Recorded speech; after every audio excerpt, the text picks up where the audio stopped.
the City Probably. Council workshop of November 14th. The time is 1:42 p.m.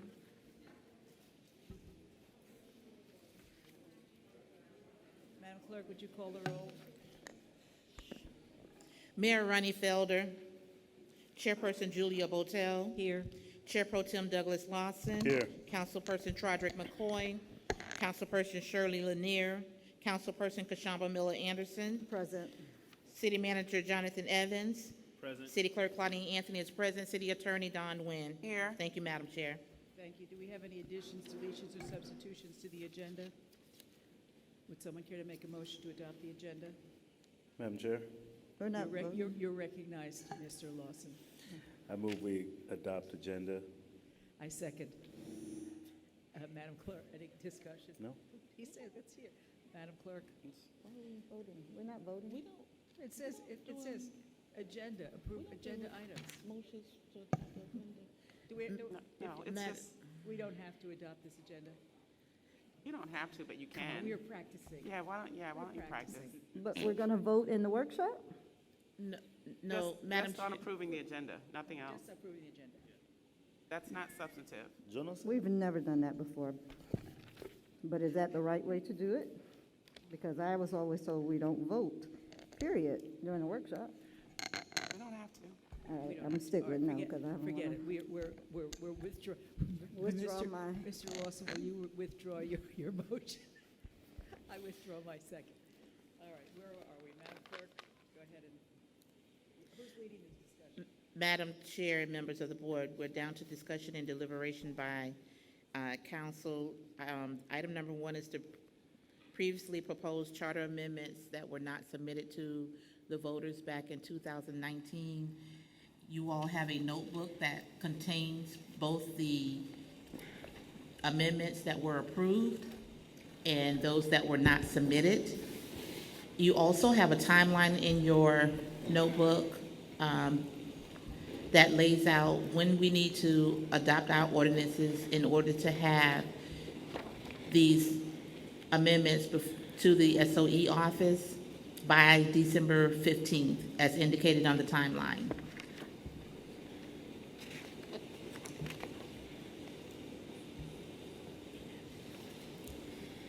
Previously, in the last city council meeting, when Mr. Evans was giving the schedule, I mentioned that the first reading of the ordinances, if there are going to be any, will need to be at our November 18th meeting.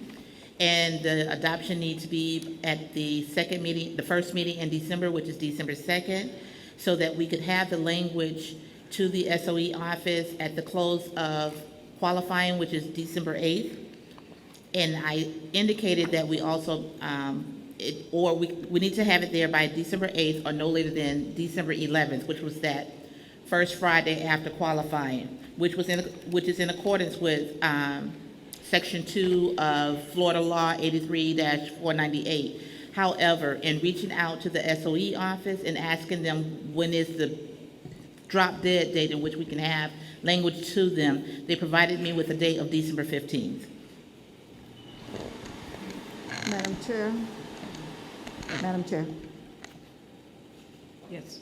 you said November 18th, so we would have to add it to this meeting coming up? Yes. As an addition? Madam Chair, members of the board, that is correct. All right, so we got to get through this today, huh? Yep. All right. Okay.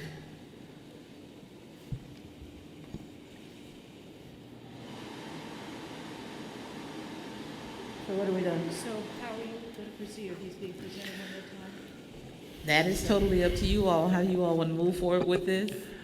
Madam Chair, Mr. Chair Evans, and members of the board, if I recognized. may, pursuant to the conversation that the board has had with staff about items that you would potentially like to propose to the voters, staff has brought back the items that were proffered but not ultimately placed on the ballot for consideration.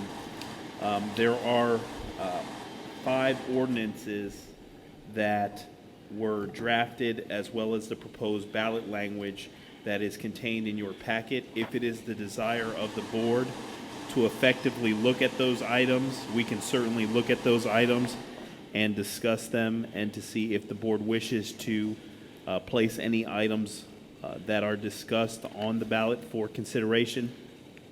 Let me also reference that the items that are contained in the packet have all the corresponding language as well as the research that has been completed to create for a smoother transition to place these items on the agenda. Anything outside of the ordinances that are contained in the agenda packet will result in legal and administration and staff creating the ballot language, doing the necessary research, and bringing forward an ordinance for you to consider at your November 18th meeting as an addition. So if it is the pleasure of the board, we can look at the items that are still outstanding that the Charter Review Committee recommended to the council at that time to consider, or contained in the actual agenda packet. And based on an email that I did send to the board, there are some items that staff has put together with regards to articles or elements that are contained in the charter that there should be some clarity or some discussions. In the event that the board wishes not to place any items on the ballot, we can certainly schedule this for a subsequent workshop and place this on future ballots. So we do want to make sure the board does not feel compelled or rushed to place any items on the ballot if there is certain things that you would like to see happen in advance, whether it's community charrettes, further discussion, additional research. That all can be provided, but we did want to comply with the request of the council to bring forward some items for your consideration, so we can move forward accordingly based on the direction of the board. Madam Chair, You recognize Mr. Lawson. question for our city manager. Go ahead. You, please ask your question, Thank Mr. Lawson. thank you, Madam Chair. Hard. Right. It's just- Thank you, Madam Chair. Mr. Evans, the previously proposed charter amendments, there were a total of 9, and 4 were submitted to the voters. So the ones that you have here, we have 5 additional to go over today that were previously presented. That is correct. Madam Chair, I would be inclined, after conversations and having discussions, I had conversations with Mr. Evans in regards to getting some of these agenda items and some of these proposals to the discussion of the workshop, but I do believe it may be a little too rushed for this election to try to look at any of the items that have not been vetted by our Charter Review Committee previously, or the residents in the community. I don't think that we have enough time to really allow for our residents to see enough insight from any new proposals. So I would like for us to either activate a Charter Review Committee or begin having those community charrettes for the additional proposals so that we could look in sequential elections, but just reviewing today the ones that were previously voted down by the council and having discussion. But as a caveat to that, not having the full makeup of the council is very difficult as well to have these discussions, because I would love to hear their feedback. So I'm kind of at a pause right now. And then my last concern is to rush and add it to the agenda when the agenda's already been posted for this meeting is going to cause a little bit of an uproar from our residents. So I don't want to also have those discussions, because now residents are going to ask, why are we railroading these ballot items through? So I kind of had some pause with the discussion, even though previously I did have conversations with Mr. Evans about trying to get this workshop done. But based on the timeline we have, I think that we may be doing a disadvantage to our community. Commissioner Miller, anything you sent down on the topic? Yes, Madam Chair. The previous charter amendments that we have before us, I know we have a different group of council people that are currently here, but there were some serious concerns with some of them. I wouldn't say all of them. So that would be interesting to see if the current council has issues, as the others did, with some of these amendments. So I'm fine with discussing those. I would like to go through those new proposed ones and see if there are some, because we still have time to do a campaign, not a campaign, but educational, if there are some that are not perceived as very controversial, we still have an opportunity to educate the public on these items, and at that point, when it gets on the ballot, they're able to vote on it. So the opportunity is still there to educate them and to have those. I mean, putting it on, you have a vote of yes or no, so it's not that they won't have an opportunity to weigh in on it. I mean, obviously, there's an issue with it being only a few days before the meeting that I do kind of have a concern with. So I just want to get, if we can look through them all, and then if we determine as a group that, you know, maybe this does need a lot more time, then I would be fine with that. But I don't want to just scrap them automatically. Thank you, Commissioner Miller-Anderson. I agree. I would like to take a look at them. Now, I'm trying to understand this binder, and I apologize that I didn't preview it. It was in my car. So it looks to me like the first tabs, 1, 2, 3, and 4. Oh, no, wait a minute. If you wouldn't mind, Madam Clerk, pacing us through this binder so we can be sure that we understand what's in it. Madam Chair, members of the board, as indicated on the table of contents, behind letter A, you will find the timeline for submittal of candidates and ballot initiatives to the Supervisor of Elections Office. Behind letter B, you will find a charter amendment summary chart that was put together by our Deputy City Manager, Ms. McBride. And then for letter C, you will find the attachments. When you look on the table of contents, numbers 1 through 4 are the initiatives that were placed before the voters and that were passed. And numbers 5 through 9 includes those initiatives that did not make it before the voters. And then behind, at the end, you have your current city charter.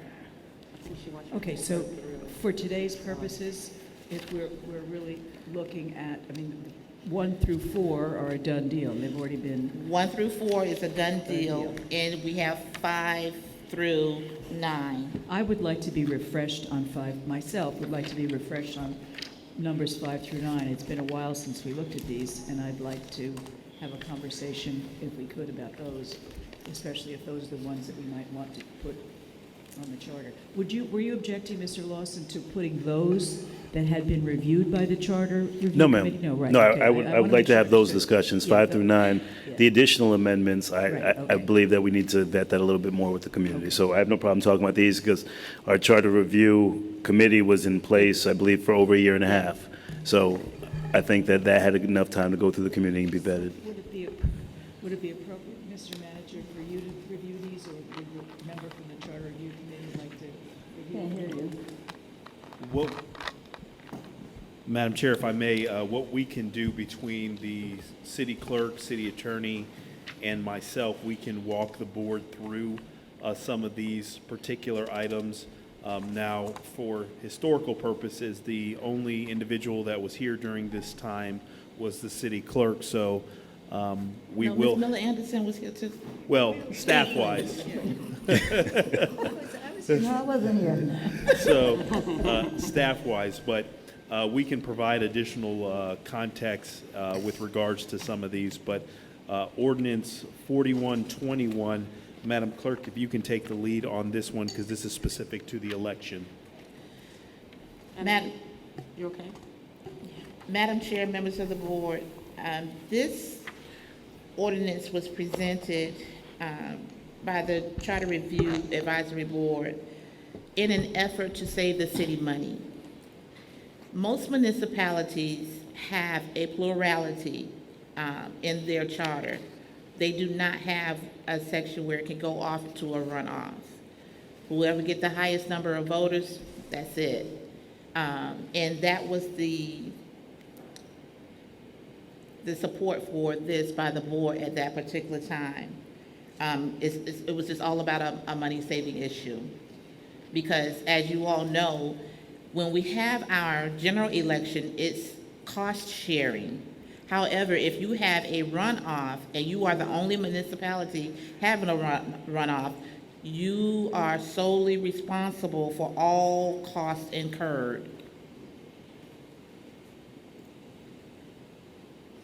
Oh, I remember, Madam this one Chair. had to do with the lottery. Oh, this one had to do with Right. putting the paper in it, and then that. Like a drawing, Yeah. Yeah, yeah, the drawing of lots. yeah.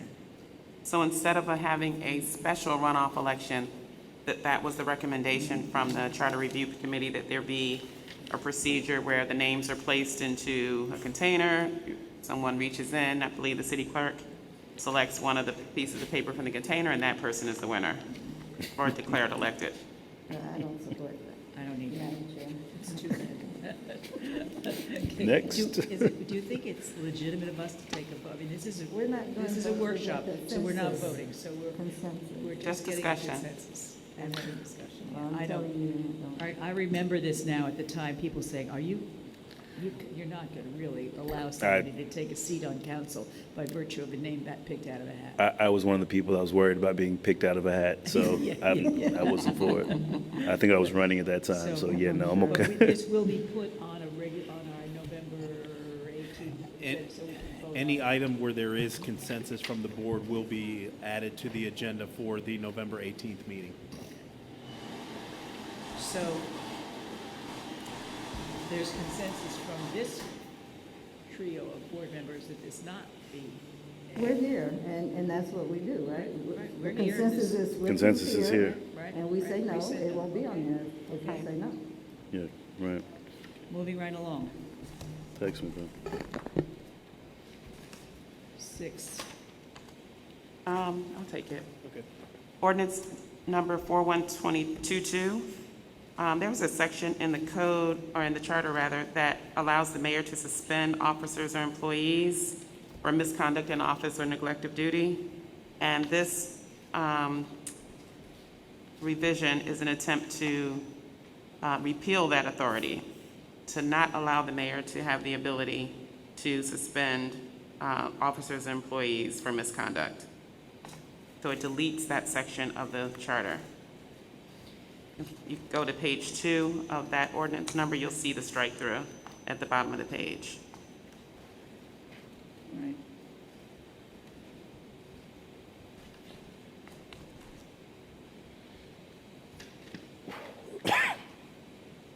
Madam Chair. Yes, you're recognized. So I'm looking at the strike-through, it says the mayor shall have power to suspend any officer or employee of the city. Oh, it says except, okay, I'm sorry, I didn't see that part. I don't support this one either. Yeah, I don't think I do either.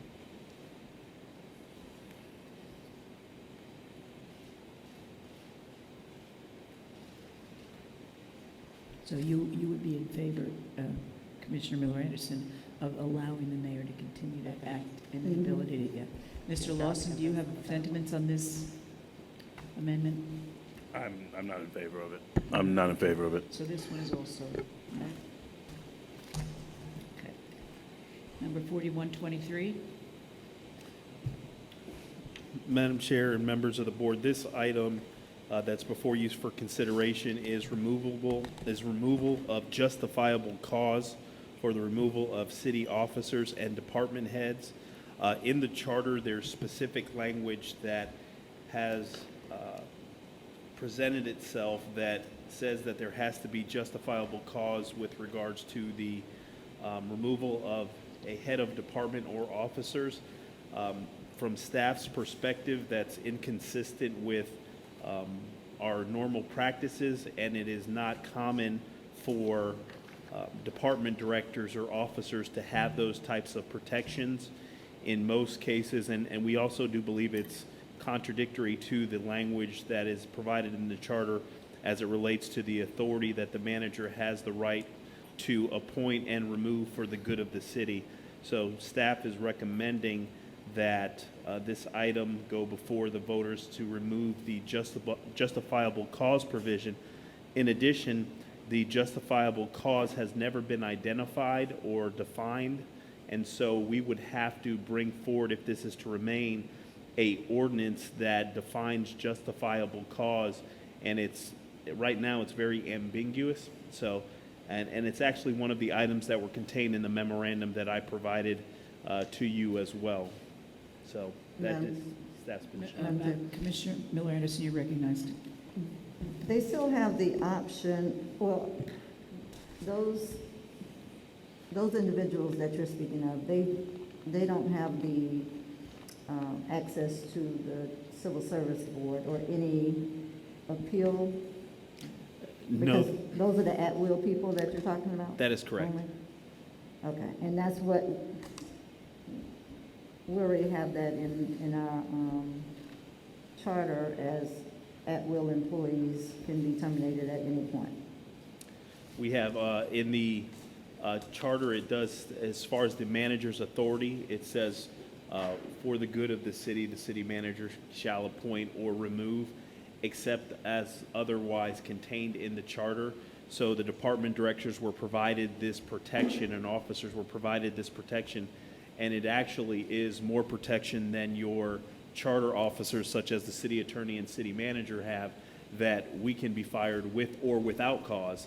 For a department head, there has to be justifiable cause to remove a department head that has met their probationary period in the agency. Yeah, and so this here would remove that part, remove that. That is correct.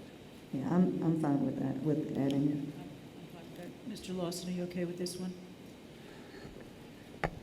Removing the justifiable cause. Right. I'm indifferent with it going, So this one's okay. One of the things that we would like to amend in that language, if it's the pleasure of the board, except for the city attorney, inserting in there, In paragraph A, Hang on, paragraph A. Any officer or employee appointed by the city manager or head of any department. except for the city Oh, attorney. Yes, I'm okay with that. Commissioner Miller Anderson, are you all right with that. that? Which paragraph? is it? Paragraph A, section 18. What page? Page 2. Page 2. section Paragraph 18, Section 18. Section 18. Removal of officers. So we're adding the city attorney. any officer or employee appointed by the city manager or head of any department except for the city attorney may be removed by the city manager. Right, because the city attorney is hired by the council. Okay, So it's removing the ability from Mr. Evans to fire Ms. Wynn, basically. okay. I'm okay with that. Are you all right Madam with that? Chair, Yes. members of the board, I have been asked to ask you all to speak into your microphones and speak up so that everyone can hear. Sorry. Ordinance 4124.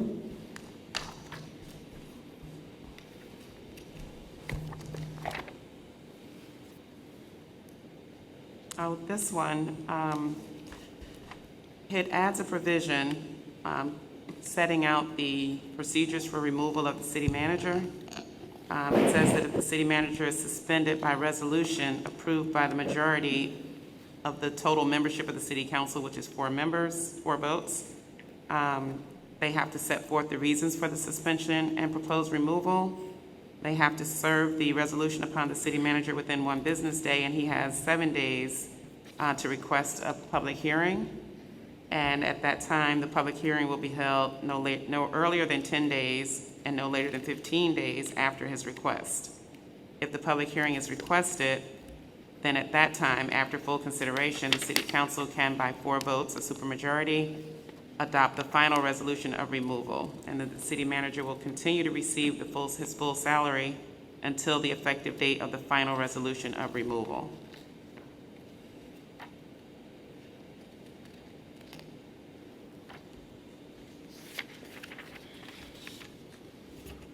Mr. Lawson, are you okay with this one? So what is the change from the charter? I think this is added At language. paragraph C Mm-hmm. on page 2. So the language that was just read kind of outlines in the event that the city, we as a council decided to terminate our city manager. And there's a Right. process you would follow if this were to pass. Right.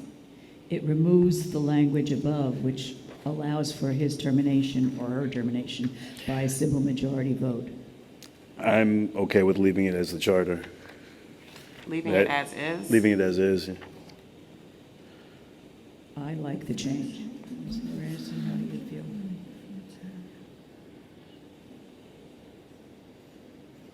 What about, section 20A that struck through?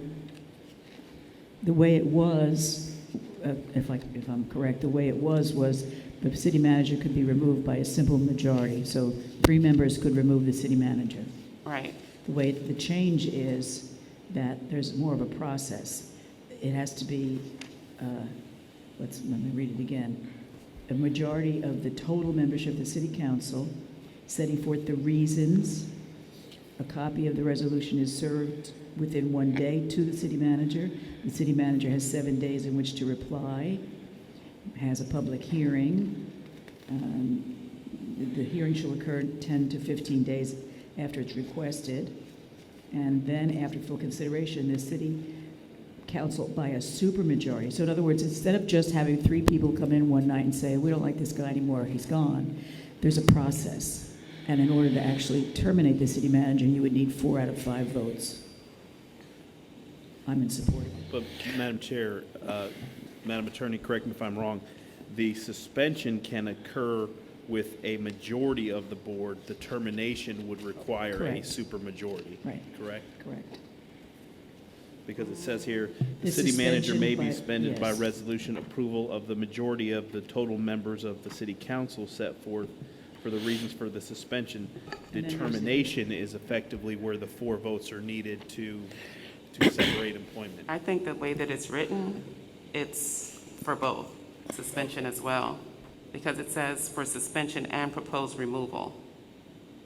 And then a copy of such resolution, which is the resolution that they discussed earlier. Either way, you get the opportunity for a hearing.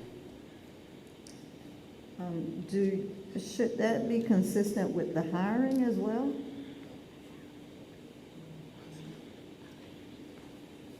Do you all think? That the hiring should be by a supermajority? That's not anything that was discussed before. Remember, we're reviewing what went to the vote, well, what didn't go to the voters before, but what was proposed to go. So maybe this is one that you want to put off for later because of that reason? I'm fine with C. I just think that it probably needs to be consistent. I know that's a little outside of what we have, but if you're, So you would only be able to hire a city manager with 4 votes? if we go with firing them or getting rid of them at 4 votes. I like that thought. I'm in agreement with that. I mean, you But have- we we would have to have look to, at it- we I'm would sorry. have to agree to put this on the ballot and then also put on the ballot a supermajority for hiring. Or at some later date, put it on the ballot. We don't have enough time to do that for this time, though. Well, we would, but if we don't, Doug is, Mr. Lawson is suggesting that we might want to avoid putting anything new in front of the voters, but in order to make the process consistent from start to finish, hiring to termination, making it a supermajority, so it's. But I think we would get stuck either way. I would be actually, I'm looking at it, I'm okay with adding the process, but I wouldn't want it to change to a supermajority. While we are very well satisfied with our current city manager, we'd be stuck in a position where for the next 50, 100, the rest of the time this charter's in place, that we'd be changing it to a supermajority, and that would be very difficult to actually remove anyone from that position. If we get 20 years on the line, our people are going to be looking back at why did this council require 4 people to remove somebody that was detrimental or damaging to our community. So I would leave it at majority if we implement a process, but I wouldn't be for the supermajority. But the thing is, though, if they are detrimental, then Yeah. there shouldn't be a problem with getting 4. Really, if it's that bad. I mean, obvious. I've seen the horror stories in other municipalities where city managers are not doing as well as our city manager is. And I wouldn't want to be put in that position The when he difference decides is- to retire. Yeah, the difference is that you're allowing for a public hearing And at a public hearing, I would think that all of the sins, foibles, let's say, and whatever misgivings we would have about a city manager would come to the fore, and you should be able to get a vote of four. I'm in favor of it in any case. I'm in favor of a supermajority. I think it's so important to have a strong case to fire somebody that it would be so convincing that at least 4 people would accept it. That's my rationale. I believe every other vote that we pass and resolution that we bring to the table is by majority. I believe there's only, what are the circumstances, Ms. Nguyen, in regards to supermajority? Is it the ordinance, for supermajority, it has to be the ordinance that we bring to the table for it to pass? In this instance? Well, in any instance, what do we use our supermajority rights and rules for passing an ordinance? Is it just an ordinance? Just your special preservation. Special ordinance was preservation the only one ordinance, that right. required a supermajority. So every other Right. resolution is majority. So for us to terminate our city manager and our hiring, I think we should keep it with just majority versus supermajority. I just trying to think. I'm just trying to think on the flip side of it, in different situations, with the hiring and the firing, and good and bad.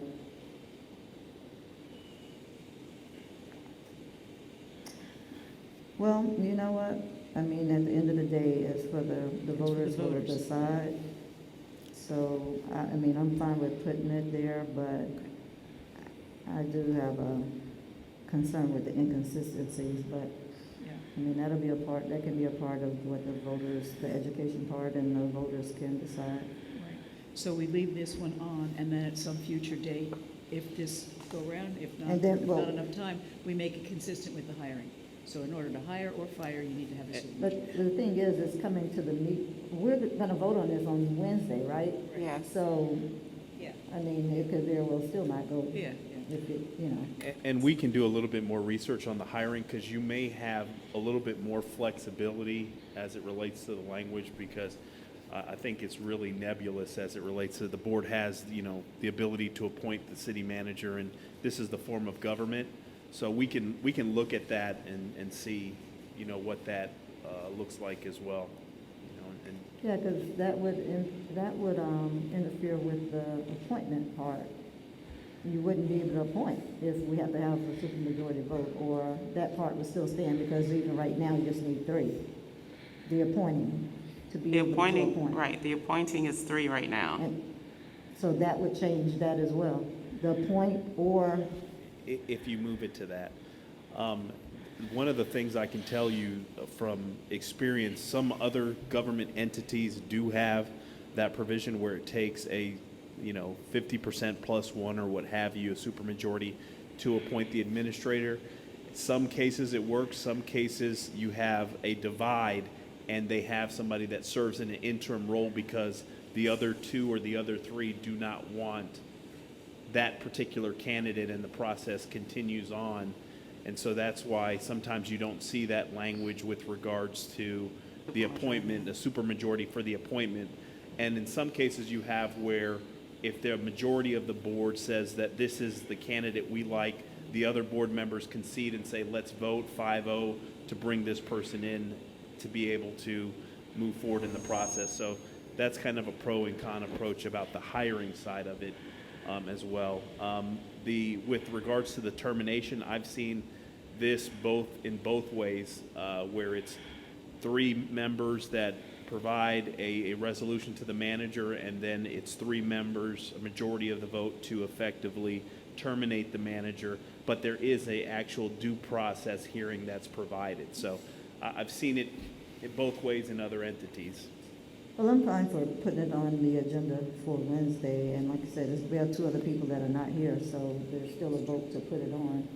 I mean, to move actually forward to putting it on, and voting twice, rather. So we're putting it on as is? Yeah, Okay. for the meeting Wednesday, yeah.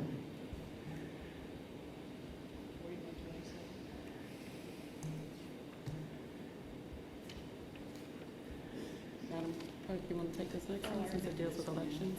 It's funny how you go back in your head. 4127? Madam Chair, members of the board, ordinance number 4127 has to do with providing a petition process in which a person can qualify as a candidate for our municipal elections.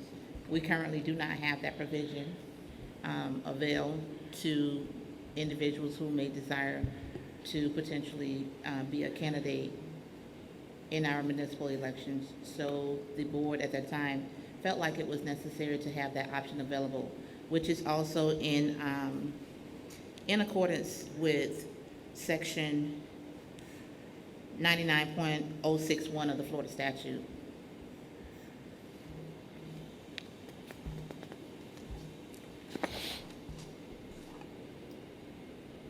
I remember all the arguments on both sides of this question, and I think it's important to put it before the voters, myself. I remember people arguing, well, you have to have some skin in the game, you have to be able to at least pay the filing fee. And I remember other people saying, well, what if you don't have any money, but you have a lot of support from the community, you should be able to do this, should be able to run. So I know that there are very valid arguments on both sides of this. So I think it would be interesting to put it to the voters and see what they have to say. Yeah, I'm fine with that. I'm fine with that. Okay. Yeah, I'm in support of this We're one. good with that one. Good. All right. Madam Chair, members of the board, that concludes the items that were previously proffered by the Charter Review Committee. Staff will add those items to the agenda that received the consensus of the board to move forward. I did provide a memorandum to you all with regards to a couple of things that staff is seeking direction and clarity from the board as to how you wish to proceed. And so I'm going to work off of the memorandum that was provided and that was also contained in the packet. First one is Article 1, Section 4, that speaks to the city seal. Staff is proposing differentiating the city seal versus the logo, and we would like to go through a branding process that we can identify what our seal or what our logo is versus our seal. We're seeing that our seal is being duplicated and redesigned and utilized in other particular activities, and we do want to protect the likeness and the brand of the city. And so we think that there is some opportunity to strengthen the language both by ordinance but also identifying effectively what the seal is in the charter. Right now, in some cases, in other municipalities, it spells out exactly what the seal is, how the seal is, and who is to utilize the seal. So staff is proposing that we strengthen the language and take the necessary steps to protect the city's official seal, and then through a branding and marketing initiative that's down the road, we identify a city logo, such as the city of West Palm and other municipalities, county and statewide.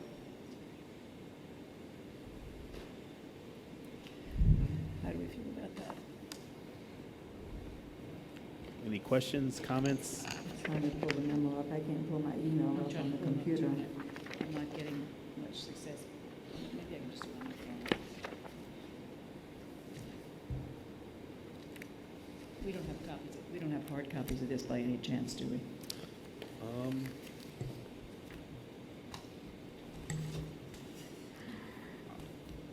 No, I don't You think we sent have it on hard Thursday. copies. I think I printed it and left it at home.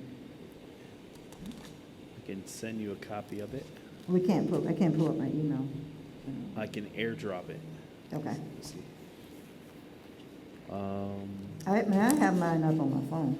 I have it I'm on the fine. phone too. Okay. Here, I got it on the phone, sorry. I can read it this way. Right. Here we go.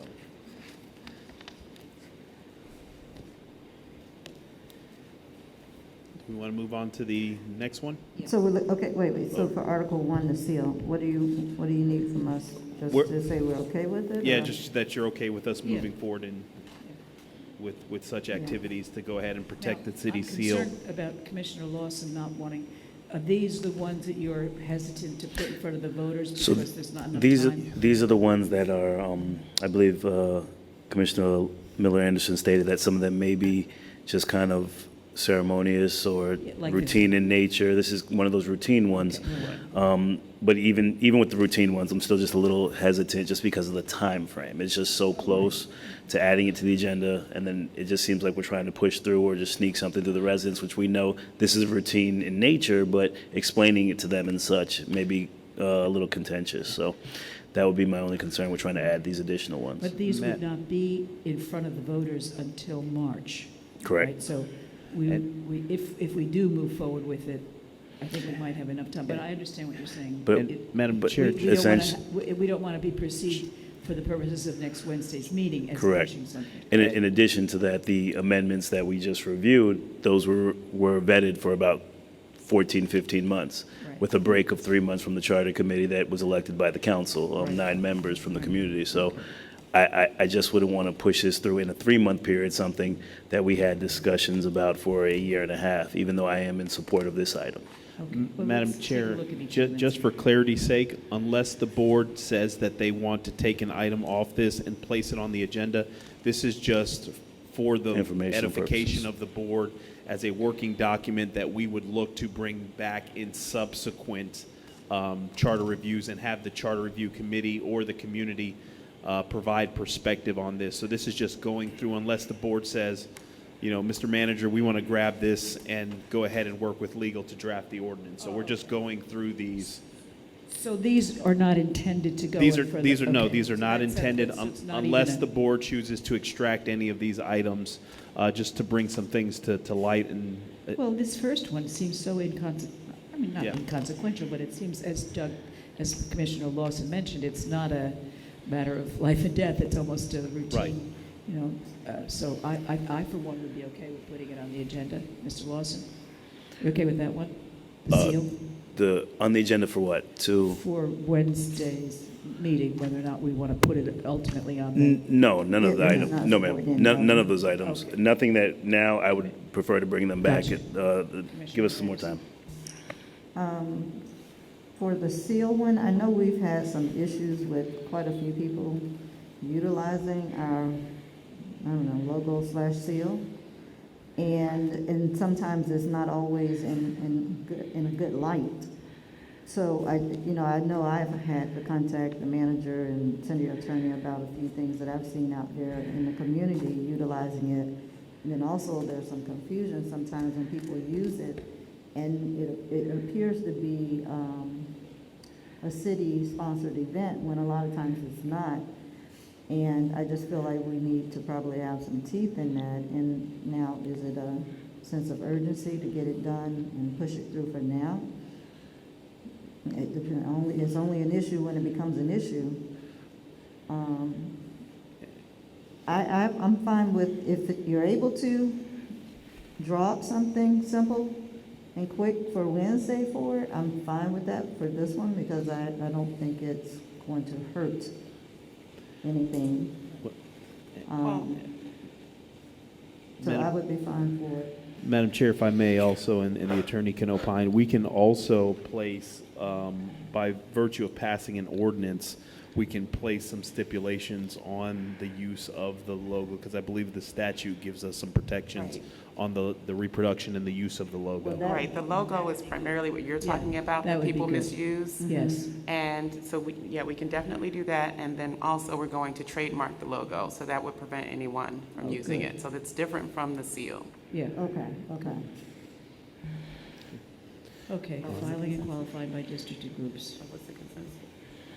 So is the consensus from the board to look to go forward with the trademark and the ordinance and see what that brings, or bring ballot language to go out to the voters with regards to that? The easier and the quicker way is the ordinance and the trademark, probably, to effectively And I think try that's to address that. that's the key issue, that people are using it, as Commissioner Miller Anderson has said, that people are using it willy-nilly without any permission. So I would say, And- from my perspective, that's the most important thing to get done. In addition to, Madam Clerk, in my research, have we ever defined what the city seal is?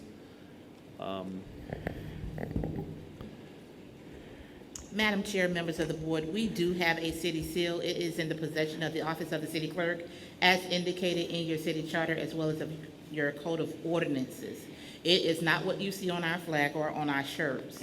What you see on our shirts and on our flag is our logo, not our seal.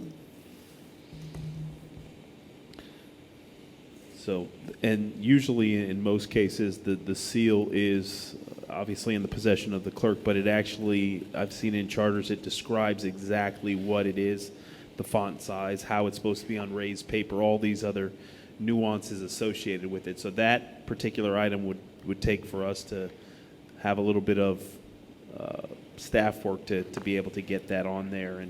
But we think we can accomplish the protection of the logo, which I think what is the major concern for the board, the production of the logo and how the logo is utilized and where the logo is utilized by virtue of an ordinance as well as trademarking it.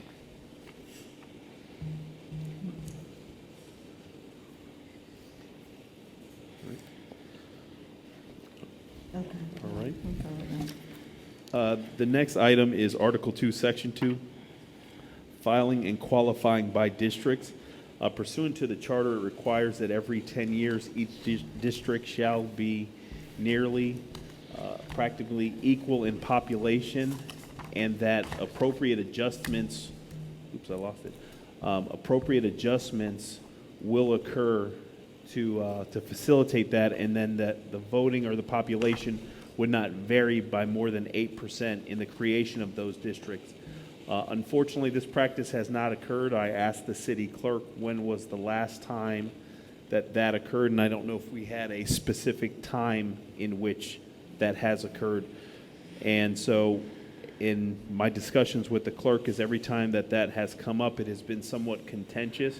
So staff is requesting clarity from the board as to how do you wish to proceed.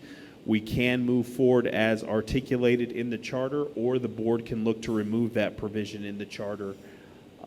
It's whatever the pleasure of the board is, and ultimately if it's removed, it has to go before the voters for consideration. But we don't have any record of when the last time that occurred.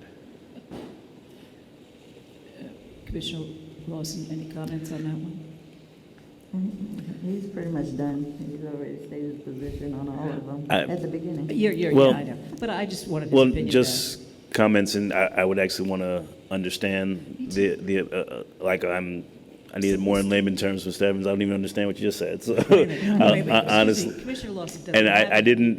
It's not that I tuned out. It was more so that was a little bit too in depth to try to get this pushed through right this week. I think we should reduce the number kind of of- people in Commissioner Lawson's district. I mean, I don't have any sector money, so it doesn't matter. But I would like to understand this. I would like from to understand it a little bit historical more. perspective, and where, what are the numbers? I mean, just out of curiosity. Yeah. How many people are in District 4 and how many people are in District 3, et cetera? Right. It'd be Right. interesting to know. Right. So if we could have a presentation on that sometime. some information on that. I would love to kind of hear more about that one. Yes. Certainly, we can do that. So I'm in support of hearing more about it in sequential meetings. Okay. No problem. The next item is a request for the city manager to be able to have the ability to call for a meeting or a workshop. Currently, as it stands, it requires 2 members of the elected body or the mayor to provide a written request to the city clerk for the purposes of facilitating a meeting.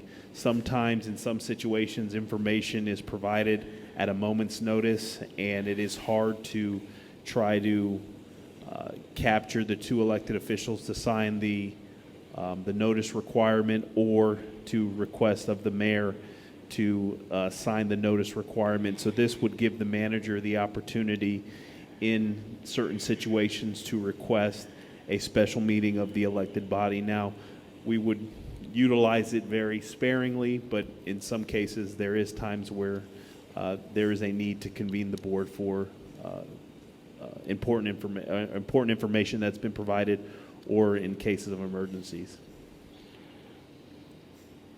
I can certainly understand it. I think, though, the only problem with that is you still have to have the 3 council members attend, even though now where we have 2 people At least you know you have two people that plan to attend, at least you hope they would attend if they signed to have the meeting. I just wouldn't want to see the manager is calling the meeting and nobody shows up or no one is willing to come. Yeah, in those cases, what we would do is utilize the same tools that we have as we would, poll the board to see about the availability to effectively schedule those meetings. It wouldn't be something that I would just say, or a manager would just say. I hope the manager wouldn't just say, November 15th, we're going to have a meeting at 9 o'clock, see you there kind of thing. We would definitely make contact with the board versus a situation where all of you have day jobs and other responsibilities and other committees you serve on, and sometimes it's hard to be able to get the board to convene at a certain time or get the signatures necessary to call for a meeting. Madam Chair? Yes, Reverend. While I do agree that it's a little easier to get a hold of or letting staff set this, and Mr. Evans stated that he would be using it sparingly, that's for this administration and this staffing. I wouldn't want to put that authority into the city manager's office outside of the electeds and continuing the process of allowing the electeds to call the meetings, because while I believe we have a great city manager who will do it sparingly, this charter amendment is going to be for the life of the city. So I wouldn't want to take that away from the electeds' decision-making to call the meetings. But this is something that we might want the entire Yeah. council to speak about, so. Yeah.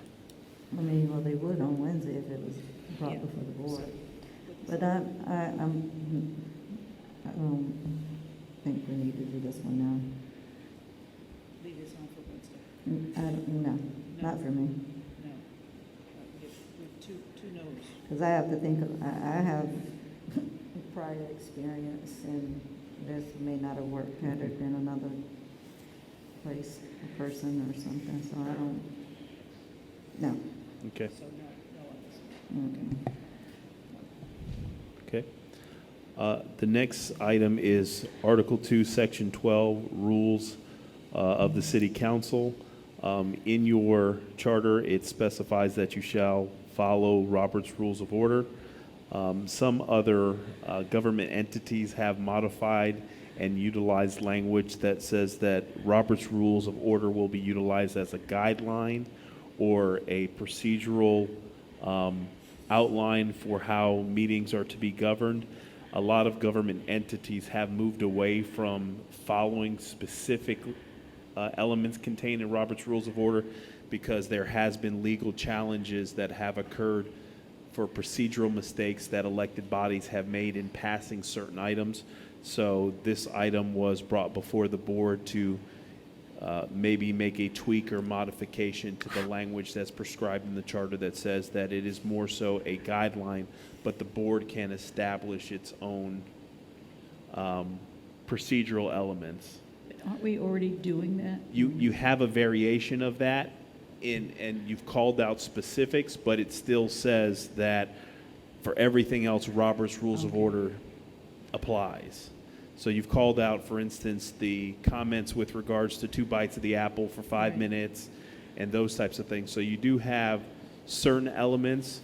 So what we can do from the staff side is we can reconcile those and then bring that back to have a holistic discussion, because you may want to keep it as is, or you want to maybe carve out more elements for your own particular way in which you choose to govern, but or handle your public meetings. But we just are concerned with respect to making sure we follow the procedural elements contained in Robert's Rules of Order for those items that are not carved out in your existing resolutions.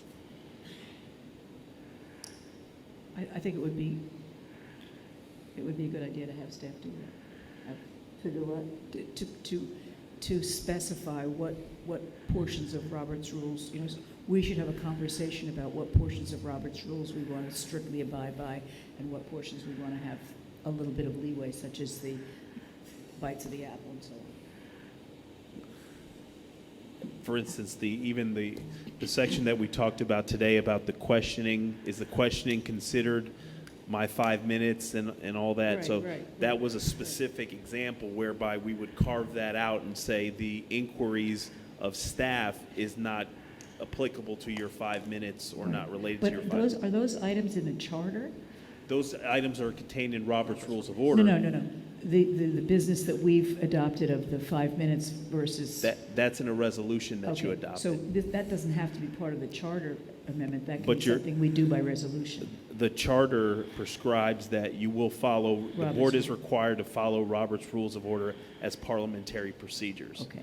So realistically, even though you have a resolution that carves out, the charter and the ordinance supersedes that resolution. And so the question is that even though you've carved out those sections where someone says 5 minutes or two bites of the apple for 5 minutes, if someone says and calls you out and says, well, per Robert's Rules of Order, parliamentary procedures in your charter, it's 2 times for 10 minutes. And that would supersede because in your charter, it says, so there's some follow. conflicting language there. So we would have to go and clean that up. That's why we said more of a guidelines. So if a guidelines and then, or in your charter, you say by resolution, you can make modifications, then you have the ability to make the tweaks necessary to facilitate how you'd like to conduct your meetings. So with all that being said, I mean, it sounds like we have to do some work to kind of clean all of that up Yeah.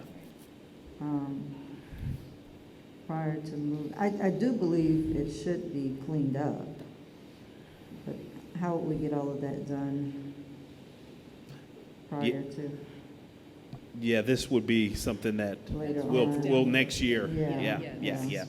And most of these are going to end up being items that are discussed next year or in subsequent workshops with the board. Yeah. The next item, Article 2, Section 14, final adoptions of the ordinances. In our particular cases, it does state that the entire board shall sign ordinances and resolutions or what have you. In most agencies, after the action is taken, it's the mayor and the city clerk that execute the routine documents.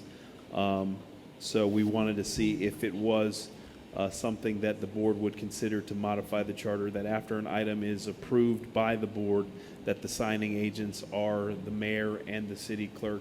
This will allow for us to expedite the process of sometimes getting resolutions or contracts and agreements or ordinances over to the appropriate parties or persons that may be requesting that. Sometimes, Madam Clerk, getting the signatures for certain items takes some time or the execution of contracts.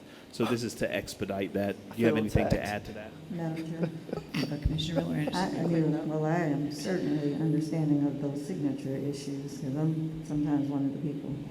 But I've also noticed too, sometimes the voting, the way that you voted may not be correct, and so I always see that as a checks and balance for myself anyway, because I go through them to make sure that my vote is what my vote is, and that's kind of how we got to even putting the vote on there before we signed, because it wasn't always there when they would be passed to us during the meetings. So me being the person that I am, I want to make sure that my vote, the way that I voted, is correctly stated on the resolution, and by me having an opportunity to sign it each time, that allows me to see that. And I would just think that if the mayor or whoever, they will not necessarily remember what everyone's vote is, and to go through and verify that it is correct before signing it. So for me, I would like to continue to sign, because it provides that time to be able to just check and make sure everything is correct. I mean, unless, we get to see it, and Yep. then, the mayor can sign it, but, I mean, with them presenting it, I think the problem recently has been because we were virtual. I mean, typically, they have them typed up and they pass them to us, or Yeah. try to get us to sign them before we run out of there after the meetings, but that was how that came about, because that was not always the case. So with them having it typed up and presented to us during the meeting, it was quicker to get the signatures. When we went virtual, it just, it wasn't happening because it just couldn't happen at that time. And And- so we had to come on our own time. And Madam Chair, if I may, to the councilperson's comments, the new agenda software that we're moving towards will be able to, in real time, the clerk will be able to enter that in, and it actually will, by virtue of the activities, take action-oriented minutes. So at the conclusion of the meeting, you'll actually be able to see the yays and nays on items that is populated on the website real time. So we can certainly hold off and see how that system works, if that system is okay, and then, make the necessary changes if it's required or if the board desires to do so. And this is one I would see for later on, Okay. for me. In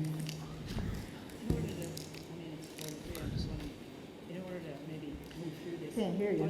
I'm sorry. Are there any items on here which you feel are critically important to get before the voters this go-round that can't wait until the next cycle? Well, that's up to us to decide. But I'm wondering if we can move through. We're almost, Are we we're almost moving. done? Yeah. If we continue to All right. move, Okay. we're supposed to be at Yeah, 5:30, the- well, we're the- doing, we're moving. I'd like to do that. We can move through these for the sake of time. Because we're really just saying to ourselves now, do we want Right. these on the agenda for the 18th? Right. The Section 2, or Article 2, Section 18, you've already addressed that in your previous comments, and that will be presented to you at the 18th.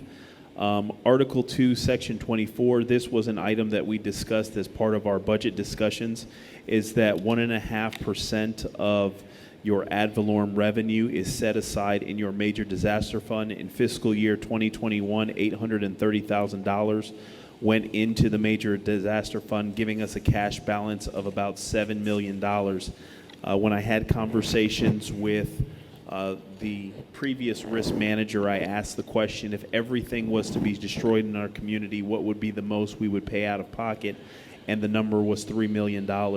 So what is happening is that major disaster fund is taking a lot of the incremental growth that you're receiving and being put and set aside. This is separate and apart from the fund balance that we have in the city. An unassigned fund balance, we have approximately $26 million. So you do have adequate fund balance in your general fund as well as the major disaster fund. Staff is recommending that the board consider making a modification to take that 1.5% and have it reappropriated into, whether it's a capital fund, whether it's into operating, or whether it's into another specific account that the board would see, because you're not experiencing some of the growth. Most government entities, I think all the government entities that we surveyed in Palm Beach County did not have a element contained in the budget such as this. From what I've been told from staff, previous staff, that this was a mechanism that was put in because there wasn't monies being set aside as far as fund balance and to be able to have quote unquote a rainy day fund for the city. But since then we have adequate fund balance, and staff is recommending that the monies be reappropriated or better utilized in another form versus placing it in the major disaster fund. And the only way to effectuate that is a change in the charter? That is correct. It is stipulated in the charter. So, from my perspective, that's something we would want to do relatively quickly so that we can have access to that. Comments about that? I know how I you feel. think You this want everything one- to go away. I think this one is a little complex and it needs to not go on this one coming up. I can see, I probably support it, but I just think that this is gonna require a whole lot of educating and why it's best and why it's not best. But you want us to put it on the agenda? No, I don't, not for this time. Do you want? Madam Chair, Yeah. well, while I do support it, it's going to be too complex of an item, especially when it comes to the money. And I wouldn't want to rush this item. I'd rather have a real good debate, discussion, Okay, and outline a little bit more for our residents. okay. Okay. Article 6, Section 1, this particular item calls for any local improvements made in a community and neighborhood, that 50% of all streets and secondary drainage improvements that are benefiting the property owners are levied an assessment to facilitate the capital cost associated from the infrastructure improvements that derive a special benefit. This has not been utilized since about 1985. So to put things into perspective, any infrastructure improvements such as the roadway projects in Monroe Heights or Singer Island, based on this provision in the charter, that those individuals that reside in that particular part of our community would have had to be assessed 50% of the capital cost associated with the project. It is staff's recommendation that we remove this provision because local or general revenue as well as bond monies have been set aside for these capital projects, and it would be if we were to follow this, it would place an undue burden and hardship on those that reside in our community. These are things that local governments are supposed to budget for. I think it was placed in there as a way to assist in funding projects that maybe the necessary capital wasn't available or the credit rating of the city wasn't as strong as it is now. Okay. I'm okay with discussing that on Wednesday. You okay with discussing that on Wednesday? So basically, we've been violating this. Yeah, yeah. That is correct. We have not been following that. Okay. Yeah, I mean, Okay. I think there's some educating that needs to take place. So, yeah, I would be fine for Wednesday, but definitely to communicate how we have already been, the practice has been to not follow it anyway, so this Right. would just make it more valid. Official. More official, yeah. Beach property not for sale. This particular section is beach property not for sale. This expands on some of the language in the charter. Administration believes that there should be additional language that places beach access points, easements, public access, entryways to either the Lake Worth Lagoon or Riviera Beach coastline, that the city shall not and will not vacate rights-of-way easements or access points considered primary entryways to the Lake Worth Lagoon or Riviera Beach. We do not have any language as such. This is very common in the west coast of Florida, and I think it's something that we as a coastal community should protect and preserve any opportunity our residents have to access the water, whether it's the intercoastal or the beach. So. Okay. Okay, to put that on for Wednesday. Hold on. Right. Article. No, hold on. Oh, Wait, she hasn't. I didn't hear. Madam Chair? Yes. Mr. Evans, all the items that we're going to be adding to the agenda, you will be having write-ups and discussions to review them at the council meeting.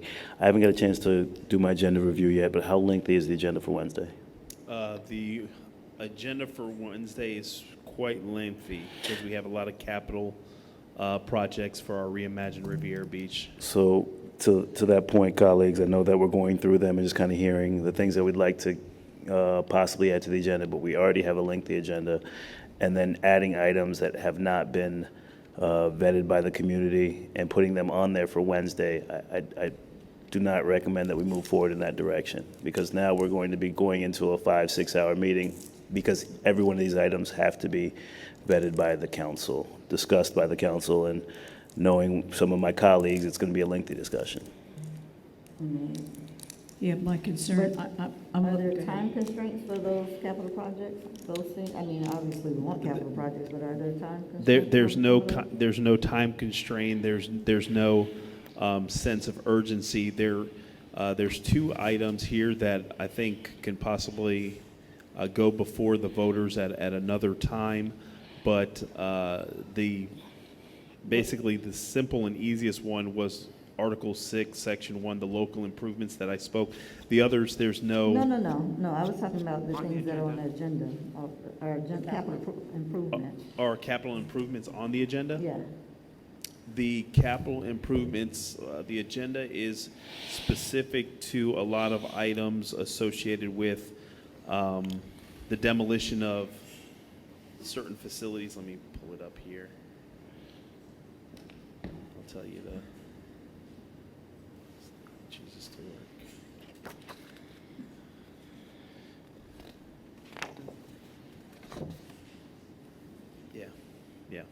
Yeah, the ones that are on the agenda right now are a lot of items that are time sensitive with regards to us moving to create the modular, or to approve the contract with the modular company, the demolition contract. So there's a lot of items, the build out for some of the cube offices. So a lot of the items that are contained on the agenda right now, we have 18 items, not to include the items that the board had discussed at the beginning of the meeting that are already on the agenda, and they are all of significant nature because they all speak to our plans to relocate operations and activities and move forward with some of the modular facilities that we've discussed. Okay, so with that being said, I mean, I'm fine with the ones that we discussed before. But for this one here, I probably would want to hold off on this one. Okay. The next two are similar. This speaks to the restriction with regards to the lease of city property, specifically Article 7, Section 3, that restricts any lease for a term of 50 years.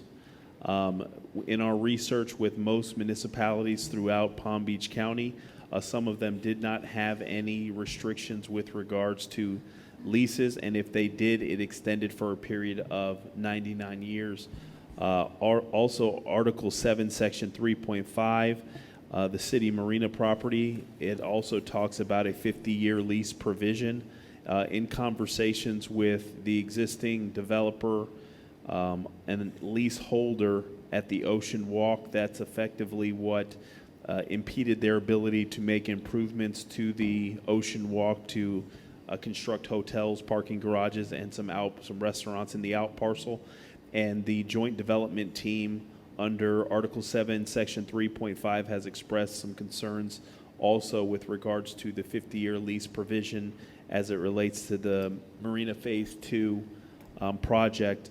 With those two particular provisions, the payback that the developer would look to receive on their capital investments will be truncated, and then it would not allow for the city to be able to maximize and monetize as much as it possibly can, because the developer would have to get their payback in a lot shorter window than over a longer term.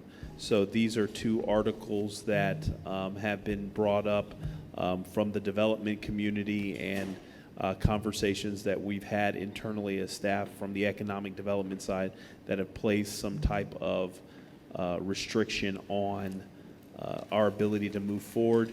Now, these are two very substantive items that I certainly would encourage, if it's the board's desire, that these are community charrettes, multiple discussions, and this may be something that you even have a special election for to address those two items, because adding it to this election wouldn't have enough opportunity for all the due diligence and work that has to be done to really have a substantive conversation on that. But we wanted to bring them to your attention in this forum. Okay, so later on. Yeah.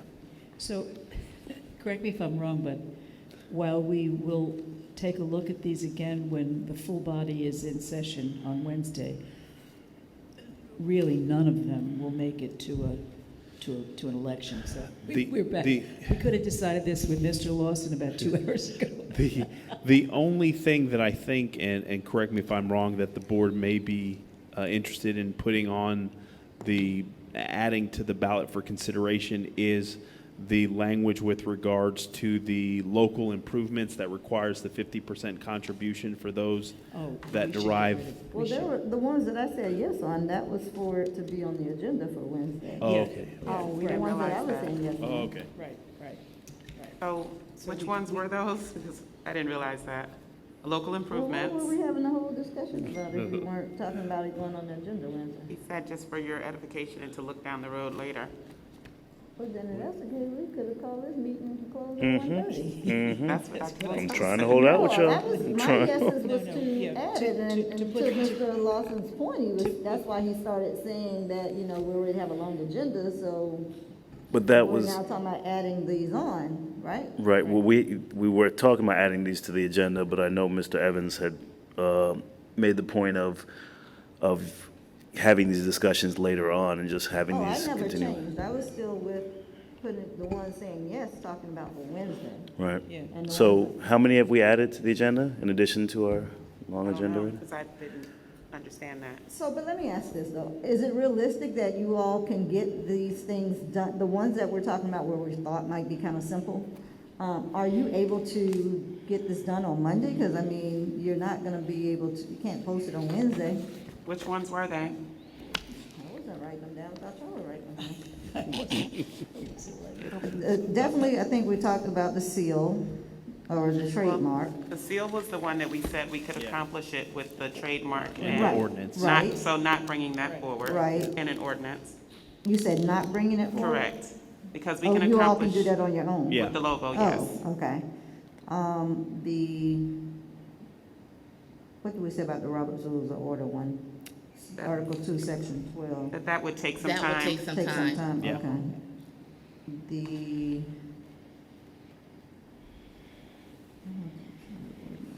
I think it was the local improvements. Well, if there's, can I just ask this? If the consensus is that none of these would be put on the upcoming election, on the upcoming ballot, then what's the urgency of even discussing them at all on Wednesday night? There is one that's a new item, and I think we've discussed it, to eliminate the to eliminate the confusion with regards to people perceiving that there is any desire or discussions or talks about our police department or our fire department or our Oh, utility okay. district. That may be one that is a simple, clean, easy one to effectively make. And for the utility district, obviously, we would have to have it at the utility district meeting, but to make the police department and fire department charter departments. Yeah. Right. So. What does the language state now? It What- There's, what it's has- not, it's not. So it So would there's be- nothing outlined? So, yeah, so the language that would be proposed to the voters would be something very simplistic, that the Riviera Beach Police Department and Fire Department will be recognized as charter departments, and Guards Madam against Chair, So- outsourcing. and members of the board also realize too, between now and getting the language to the Palm Beach County Supervisor of Elections Office no later than December 15th, you all can always call a special meeting Yeah, regarding this matter, either on first reading or on second reading, just as long as I have it into their office by December 15th. but it seems to me that we clearly identified in the first part of this meeting the amendments that had been recommended by the Charter Review Committee that we wanted to see come back, right? And Not those all could of go, them. and they Not weren't all all of of them, them. right? Three of them. Weren't all of them. And those could go before us on Wednesday because those are time sensitive. And there were only like two or three of them. Right. Yeah, but we also talked about these new ones. Yeah, but now what I'm saying is, but the new ones are not necessarily, well, okay, maybe you're saying that maybe some of them would be ones that we would, that. That was the whole Yeah. discussion, that yeah, the because whole other body than that, wants we to. don't need to even be talking about them That's today. what, yeah. That was the whole reason they're discussing it, and that was Ms. Lawson's point of not doing it. He said why, he didn't think we should. And then we went through Yeah. and to see if there was some that was But somewhat now that we've, simple. now that we've gone through, I think the only one that really jumps out as being important enough to consider is the one about police and fire. Is that what you're saying? Because the one about the 50 year, I mean, I was thinking that the one about the 50 years for the Ocean Walk and the marina would be important, but you're saying there's not enough time to make that happen anyway. It So is, it's too controversial and too Yeah. heavy of a lift Yeah. to be able to put in. I think it would better serve everyone involved if we had some conversations and discussions about it, yeah. And, from what we've heard from the board, it looks like the one we can is really Article 6, Section 1, local improvements, and then the one that is being proposed to consider making both the police and fire department charter departments, and then amending the charter on the utility district to make the utility district a charter operation. Madam Okay, Chair. so let me ask this. Go ahead, Mr. No, go ahead, Reagan. ask your question, and then I have a Well, I was follow-up. going to say, let me ask this. My preference would be, because we have clearly not been abiding by that local improvement thing, that's like, we haven't done that. That's important to get that off of our charter so that it's not even a consideration. That was People pay- what that was the conversations we had. Yeah, so that one and the one about police and fire. Well, we didn't even get to that yet. Well, we're- I'm looking at the one, there were some others that, You think there are others that might make it? so to let me the- ask you this, what was your vote? When you were saying, yeah, you think, yes. Well, what yeah, were you yeah, saying I yes was to? thinking, yes, we should bring it in front, we should bring that topic in front of the whole council so that they For can have. Wednesday. For Wednesday, yeah. But given what's been discussed about the heaviness of the meeting on Wednesday, I'm just trying to find a way to reduce the amount of time we spend on this on Wednesday if there are things that probably. How many have we said yes to? I don't think we clarified, we haven't figured that out yet, because nobody was taking notes, I guess. So I guess that's my question. Are there ones in here that you think we should, I think that there are at least two. The one about the improvements, asking people to pay, and the one about police and fire. Those are two that I think should go on the next, they should be put in front of the voters, for sure. So there's a time constraint, along with the ones that were from the previous charter amendment group. Those are the ones that we absolutely should talk about on Wednesday because there's a time factor. But I think the others could wait. There was no urgency. Madam Chair? Yes. So out of the original 9 ordinance that the Charter Review Committee decided on, 4 went to the voters. Out of the remaining 5, do we have that number? 3. So three are going. And then I believe there were 2 additional ones that we've already reviewed. So we have 5 additional items that's going to go on the agenda. What were those two? That is going to be the 2 you guys just said. That's what I'm saying, I don't remember. yeah, what are You those said two? local improvements. And And the police and fire, but if you include And then- USD, that's a separate one as well, well. we haven't got the police We and haven't fire gotten to yet. police We haven't got and the police and fire. fire. So no, Okay. it's just that was just Just local Dr. Motels. improvements? Local improvements, but then also the logo. Isn't that one of them? No, Well, it was, but I didn't We could deal realize with the that- logo without having to make it a charter.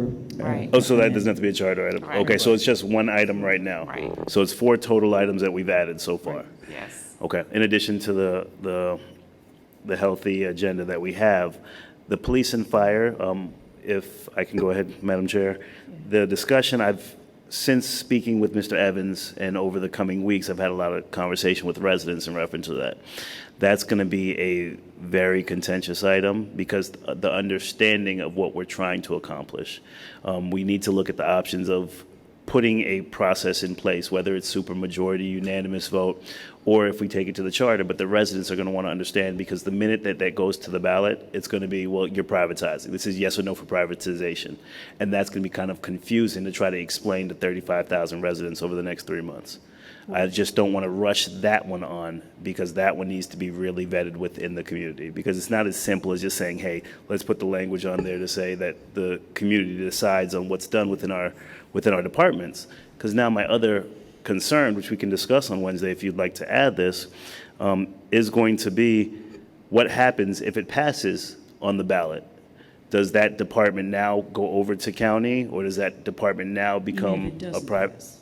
No, I'm sorry. If this passes on the ballot, if we decide as a board to put this on the ballot, what does that do? The ballot, the question is to not do that. Preserve them. To keep it in-house. Well, no.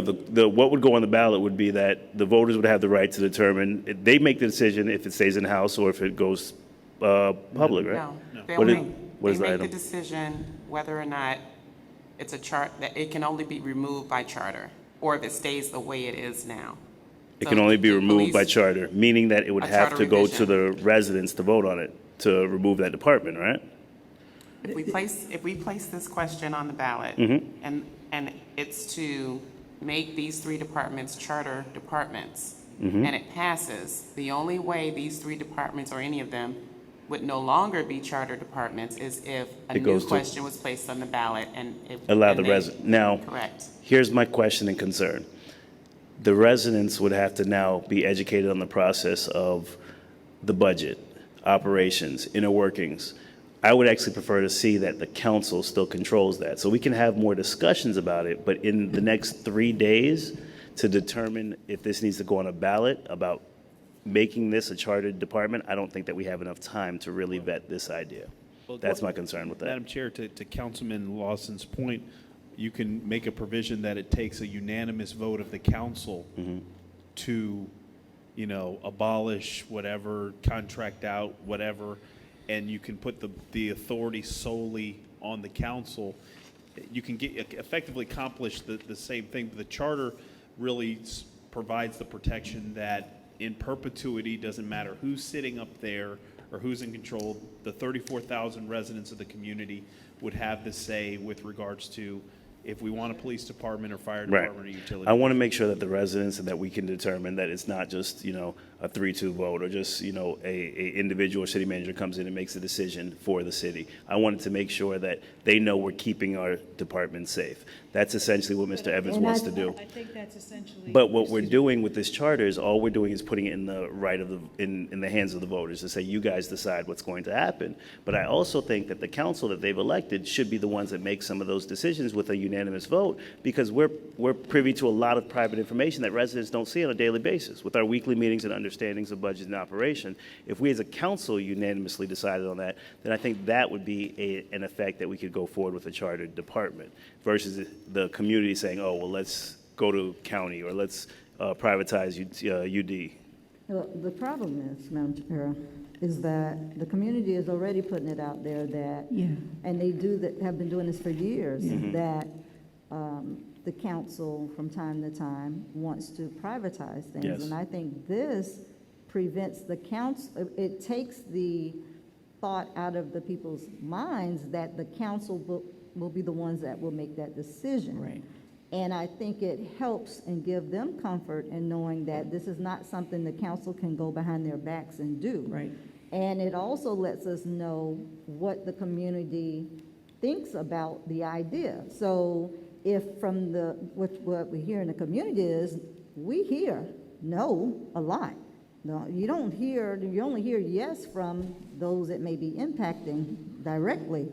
But in the community, we all hear no, and that's usually the gripe that's going on in the community. And so the education piece on it, I think the biggest point would be is that you get to, the community is going to determine what happens. Right. So I don't see that there's a lot that needs to be said.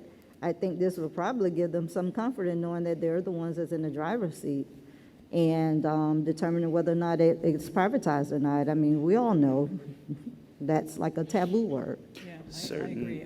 So I guess we can go into more discussion about it, but then there's certain elections that don't have as much as a turnout of residents. We don't have as much support. So now there's going to be the political aspect to say, oh, well, it's being railroaded through in a certain time where it's only 2 races and not a mayoral race. And there's just so many different factors that weigh into this that I do not want this to be rushed through.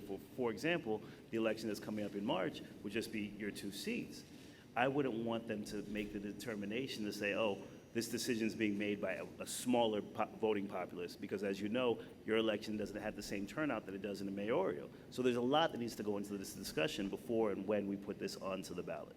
So that's why I wouldn't want this to just be something that hasn't been vetted by our community, a charter review, and something we're voting on Wednesday to push through for March election. That's my thoughts. I do believe we have an opportunity to put it out there for the public and to have a lot of community involvement on it, even within this, within the 3 or 4 months that we have. The biggest turnout would have been to have it on the ballot for president. Yeah, I right. mean, but That would have I been don't good. see waiting another 4 years to do that, and then also you have governor, which is in 2022. Right. I think because there are some actions that's taking place rather soon will cause the public, not by us, but some on the state level, will possibly cause more concern, unnecessary concern in the community, that may be something that we're trying to do. And I think if we are able to present this to them now, that will give them comfort in knowing that you will determine that, not Right. some sort of campaign that's going on or a faction that's pushing it. And I think that it is timely because we know that it is going on right now. And I support it. I mean, because I think it comes up almost every year. Yep. And the people and they have never had an opportunity to either voice it officially, other than coming and putting it out in the community that people are trying to privatize. And if that's not the way that we're thinking about going, then they certainly need to have an opportunity to weigh in. So but I do think there needs to be a lot of education that takes place, and I think we have an opportunity to do that. And I think the community is overwhelmingly in support of protecting our police and fire and utility. That's not even such a big issue, although it is an Right. issue. But I think there's overwhelming sentiment, and I think people would turn out to vote on something like that if it's on the ballot, Yeah. because there's so much fear about it. And as you say, it comes up regularly. Oh, they're going to privatize. They're going to bring in the sheriff's department. And I have not heard one. I take that back. There was one gentleman. I have heard one person in my entire time say, "Bring in the sheriffs." But because it's such a big issue, it is a Right. huge issue, and we want to be sure that people understand that we don't want to have that. We don't want to have the responsibility to do that. We want that that responsibility should lie with the people. Yeah, I'm fine with it. Madam No, no, Chair, no. if I may, Tuesday at 6 a.m., I address the officers. Thursday at 9 a.m., 10 a.m., and 6 p.m., Friday, I addressed officers with regards to that rumor. It has continued to perpetuate itself, even to the point where some staff has says, I've been here for 18 years, and I hear it every year. And I think it is finally a great moment for us to say, the decision now resides with the 34,000 people that live in this community, and you don't ever have to worry about, any inkling or any thought or any policy ever happening that's going to adversely impact our police, our fire, and our utility district department, because it is a constant rumor, and it affects employee morale, and it affects our ability to retain folks, and dealing with COVID as well as those stressors, place a burden on the employees. So from staff's perspective, I think the timing is important because it's something that I spent, well over 5 hours with our staff in the police department, assuring them that we support them and that there's no thought of even moving in that direction. Yeah, I'm fine with that.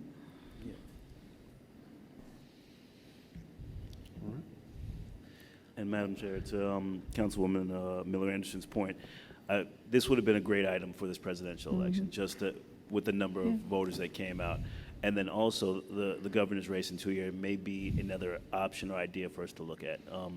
It's just I want to have a good voting populace, and if we can encourage people over the next 3 months, get them to come out, Yeah, get a good representation, Yeah. and get the community threats. It's just I know what's happening with COVID. I know we still have limited numbers that turn out in meetings, so we have to make a conscious effort Yeah. for all Yeah. these items to really market and promote that. Yeah, So, but I Mr. think we can Evans, do that, yeah. well, Yeah. that's to the point, Mr. Evans. If you can put together the strategy of how you're going to get these items, when you bring them on Wednesday, and strategy how you're going to get it out to the community. What's going to be done over the next 3 months to make sure that whatever we put in front of them or we put on this ballot is going to be truly representing this full populace. So just a marketing strategy for it would be good to Right. include with this Wednesday's meeting. Just like with the other charter amendments that we had, the clerk's office, I believe, or somebody did the pros and the cons, what it would yeah. look, didn't we do that, right? That was good. Yeah, I mean, Yeah. both sides, remember to have that, both yeah. sides of it, and have that be a part of our education piece. I'll look at the pamphlet we did for the last Yeah. charter amendments to see if it listed the pros and the cons, you know- or if it just, I think somebody on the committee might have produced that document, and perhaps that somebody can assist in the. And I know Mr. Stevens worked with somebody to do a layperson's interpretation Yeah. of those Yeah, videos. that was We'll very. do the that- same. Yes, Yeah, there were yeah. videos, yes, Yeah. yeah. So, getting back to the question, do we know now what's going to be on our agenda for Wednesday? You're talking about the amendments, Yes. as far as the amendments? Just for clarity's sake and confirmation from the board, the item with regards to Article 6, Section 1, the local improvements will be, we're looking to eliminate that language. And then a new item that will consider making both the police department and fire department charter departments. And with the seal, we'll handle that through ordinance and trademarking. And then the other items would come back before you in a subsequent workshop to have further discussions and then get direction from the board as to how you wish to proceed with handling of some of these other items that are. And the original proposals from the original three of them. three items that were discussed at the beginning of the Okay. workshop. Are we all in agreement on that? Wait Yeah. a minute, so what about Article 2, Section 18? That was addressed in one of the. One of the other, ordinances, yeah, okay, I yes. thought, Yeah. yeah. Beach property, rural beach. Okay, Yeah, anything else? Is this meeting adjourned? Meeting is adjourned.